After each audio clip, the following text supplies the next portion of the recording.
Hello everyone, welcome to the fourth module, Design for Waiting. In this module, we'll talk about design of waiting space and waiting process and how do they affect our waiting experience. Let's look at an example. Houston International Airport had a traveler complaints problem years ago. They complained about having to stand and wait for their luggage for a long time. The airport tried desperately to solve this issue.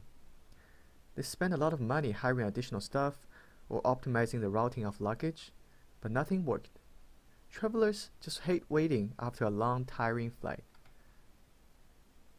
Eventually, airport found that, on average, it took passengers a minute to walk from their arrival gates to the baggage claim area. However, they have to stand there and wait for 7 more minutes to get their bags. Thus, instead of trying to reduce the waiting time, the airport moved the arrival gates away from the main terminal and routed the bag to the outermost carousel. This makes passengers walk for a long time before arriving at the baggage claim area, so they don't have to stand there and wait. This actually works very well. After doing so, no more passengers complain about waiting for luggage.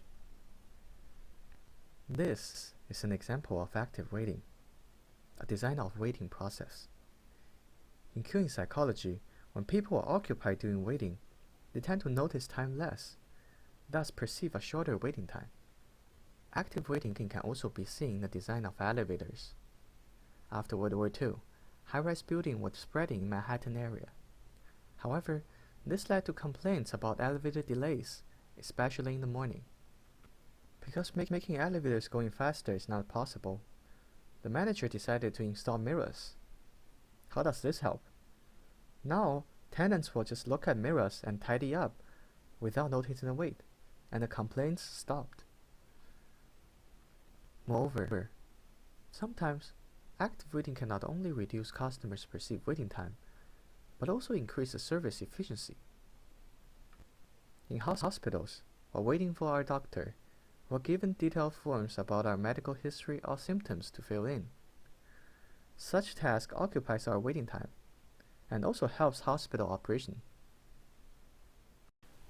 In psychology, the perception of time is influenced by mental activities. Active waiting is one of the practices of how design of waiting process affects the waiting experience. Now, let's look at 2 other practices of design for waiting: group waiting and making queues appear shorter. Being with a group of friends is always pleasing. Even when waiting, time passes faster when we are with our friends. On the other hand, if we're waiting alone, we might feel lonely, bored, or helpless. All of these make our waiting experience worse and make our perceived waiting times longer. Human beings are social animals. Group waiting creates a sense of comfort of being a part of a community.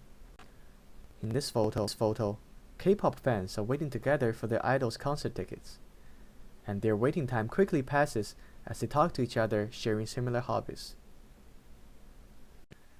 Sometimes, waiting in the line is even an enjoyable event. Similar to the concert ticket queue, Wimbledon, the oldest tennis tournament, does not sell its ticket online. Every year, thousands of people wait overnight for the tickets to the games. Surprisingly, people are enjoying this kind of waiting. It becomes an annual gathering of friends and families and becomes part of the event. However, it's not always the case that people wait with their friends. Thus, in the design of waiting space, we need to motivate group waiting or the interaction among customers. For example, we can properly arrange the waiting space such that customers sit together face to face, which encourage them to chatting with each other. We can also have our staff asking group questions to a group of people to initiate a conversation.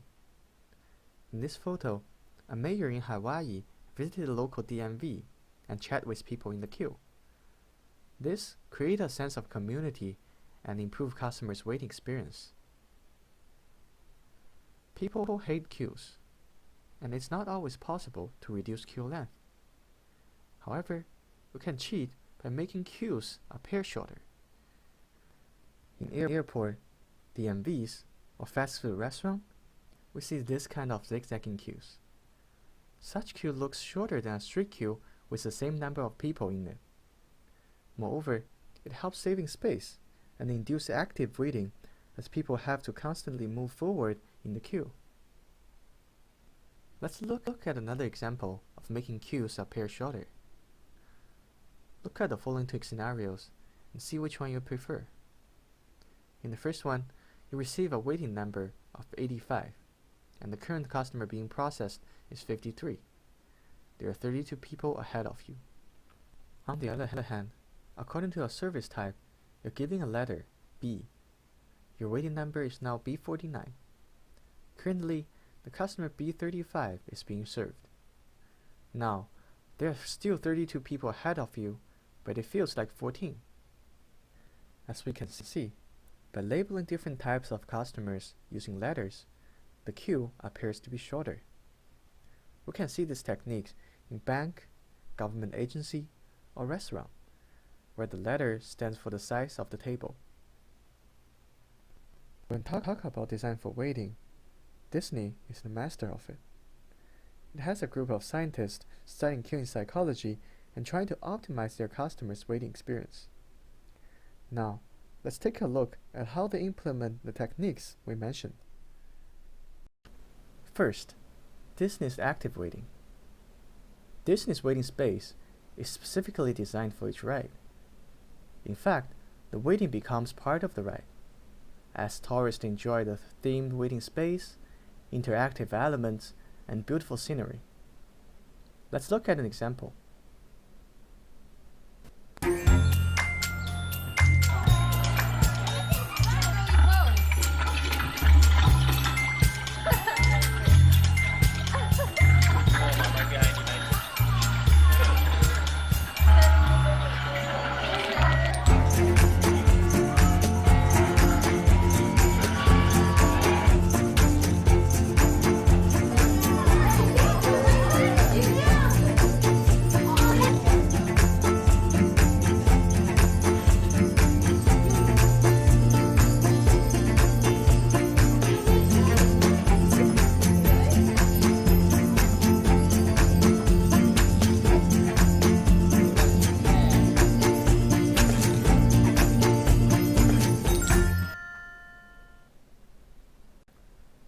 We can see how Disney uses interactive elements to entertain the tourists and make their waiting feel shorter. Now, let's see how Disney make their queues appear shorter. In Disneyland, there are a lot of zigzagging queues around the corners, so that customers are not able to see the whole queue. This makes customers underestimate the queue length and their waiting time. However, it is a double-edged sword. Customers may feel the queue is shorter, but on the other hand, they may also feel deceived if they realize the queue is actually longer than they believe, making them angry and worsen their waiting experience. We have talked about design for waiting in terms of active waiting, group waiting, and make queues appear shorter. Now, let's talk about environmental factors, or ambient conditions. How do these factors affect the perception of waiting? We'll talk about music, scent, color, and lighting. We all know music have impact on our mood. Happy music makes us happy, and sad music makes us feel down. According to a lab study, researchers found that fast and happy music have positive effect on customers' pleasure level and arousal. But do you know that music can also affect our feeling of time? In 2000, researchers found that music affects customers' perceived time passage while shopping. Interestingly, unfamiliar music have even more significant impact on reducing people's perceived time. Scent is another ambient condition that affects our perception of waiting. For example, we all know that lavender scent is soothing and relaxing, and researchers actually found it is related to positive waiting experience. In 2002, Australian researchers found the lavender scent emitted from the waiting areas in DMV, a notorious place for waiting, actually improves customer satisfaction if they wait for a long time. As we can see, proper scent is a useful tool to suit the customer's mood. Studies found that under high-stress situations, for example, waiting for a surgery, relaxing scent can significantly reduce a patient's anxiety level and make their wait feel shorter. However, we all have some annoying experience when our taxi driver uses too strong air freshener in the car, making us feel uncomfortable. In fact, studies show that too much of a good thing can heighten customers' arousal, causing them to become more anxious and aware of the waiting time. Now, let's talk about colors. Consider these two waiting spaces with different background color, one warm, one cold. Which one do you think is a better design? It is well known that colors have different effects on our brain. For example, orange stimulates our appetite and reduces fatigue. Green brings feeling of calm and anticipation. And pink has tranquilizing effect and can relax our muscles. So how does color affect our waiting experience? In 1976, NASA studied the application of color in extraterrestrial habitats. And they found that astronauts tend to overestimate time in a warm colored room. That's why hospitals are using cool colored background for their waiting rooms. Lastly, lighting. What type of lighting should we use in our waiting space? Well, first of all, we don't like interrogation room or being under a spotlight. Lab experiments suggest that strong lighting is always linked to discomfort. Moreover, researchers also showed that people tend to overestimate the time duration under high illumination level. And this is part of the reason why restaurants always have those kind of dim lights. To sum up, in this module, we talk about designs for waiting. We talk about active waiting, group waiting, and make queues appear shorter. We also talk about other environmental factors, including music, scent, color, and lighting that affect our waiting experience. Thank you very much for watching.